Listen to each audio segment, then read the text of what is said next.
स्वागत है आपका खुशियों के त्योहार में। यहाँ हम त्योहार की तैयारी से पूजा की थाली तक का सफर पूरा करेंगे। आज की वीडियो में सुनिए श्रावण मास महात्म्य के अंतर्गत अध्याय 24वां कृष्णावतार महासेन की कथा। शिव बोले, हे सनत कुमार, पूर्व काल में राक्षसों के अत्याचार से दुखित हो पृथ्वी श्री ब्रह्मा जी के पास गई। उसकी पुकार सुनकर ब्रह्मा जी क्षीर सागर में गए।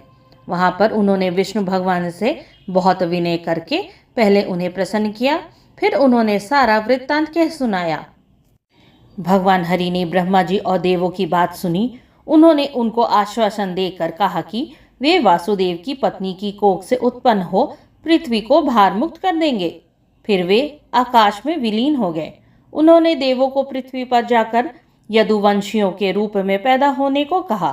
कंस ने अपनी मृत्यु भय से बचने के लिए अपनी बहन देवकी और वासुदेव को कारागृह में डाल दिया। तब वासुदेव ने कृष्ण के पैदा होने पर एक रात उसे नंद बाबा के यहाँ पहुंचा दिया। कृष्ण ने बड़े होने पर मथुरा आकर अपने साथियों सहित कंस को मार डाला।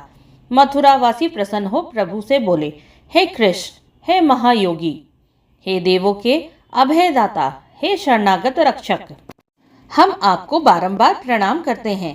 आप हमारी रक्षा अवश्य करेंगे, क्योंकि हम सब आपकी शरण में हैं। आप हमारी विनती सुने। हे प्रभु, आपके जन्मदिन का किसी को भी आभास नहीं था।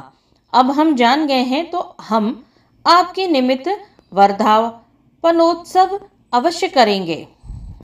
प्रभु ने उनका प्रेम देखकर जन्म दिवस पर होने वाले कार्य को बतलाया। उस विधि के अनुसार लोगों ने नियमानुसार व्रत किया। उपवासियों को प्रभु ने वर एवं आशीर्वाद दिया। शिव बोले, हे वत्स, अब मैं तुम्हें एक प्राचीन कथा कहता हूँ, जो इस प्रकार है। अंग देश में मित्रराजित नामक राजा हुआ था। उसके पुत्र का नाम महासेन था। वह अत्यंत साधु स्वभाव का था। वह अपनी प्रजा का तन मन धन से पालन एवं रक्षा करता था। जनता भी राजा को तन मन धन से प्यार करती थी। लेकिन अचानक कुसंगति के कारण राजा अधर्मी बन गया। वह वेद और पौराणिक शास्त्रों की निंदा करता था। वर्णाश्रम धर्म के भी अति विरुद्ध था। इस प्रकार के अधर्मी कृत्यों में लिप्त रहते हुए उसे बहुत समय व्यतीत हो गया।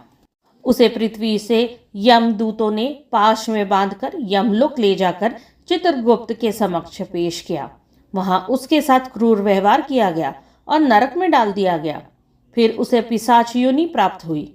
बहुत समय भूख प्यास से पीड़ित हो वह घूमता हुआ मारवाड़ देश पहुंच गया। वहां पर एक वैश्य के शरीर में प्रविष्ट हो घूमता हुआ मथुरा नगरी पहुंचा। तो नगरी के धर्म रक्षकों ने उसे वैश्य देह से अलग कराया।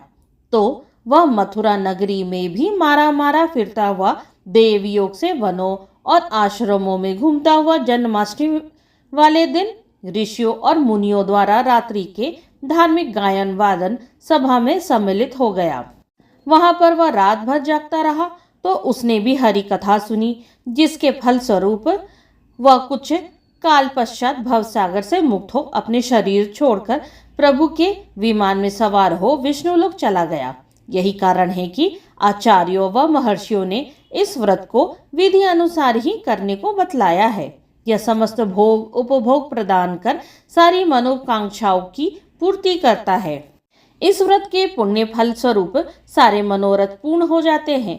बैकुंठ में ही वह देवमान के अनुसार 1,00,000 साल तक सब प्रकार के भोग उपभोगों को भोग कर बचे हुए पुण्य के कारण ही पृथ्वी पर आता है। यहाँ पर भी वह राजवंश में उत्पन्न हो अनेक प्रकार के सुख पाता है।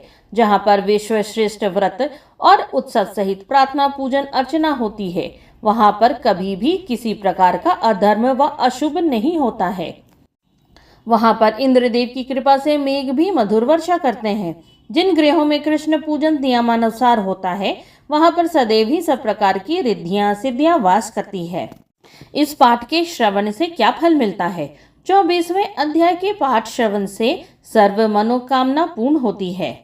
इस प्रकार श्रावण मास महात्म्य के अंतर्गत अध्याय 24वां कृष्णावतार महासेना की कथा समाप्त हुई।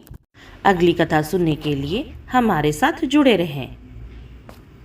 जाने से पहले कमेंट में ओम नमः शिवाय ज़रूर लिखें। श्रावण महात्म्य की पूरी 30 कहानी श्रावण महात्म्य प्लेलिस्ट में संग्रहित की हुई है।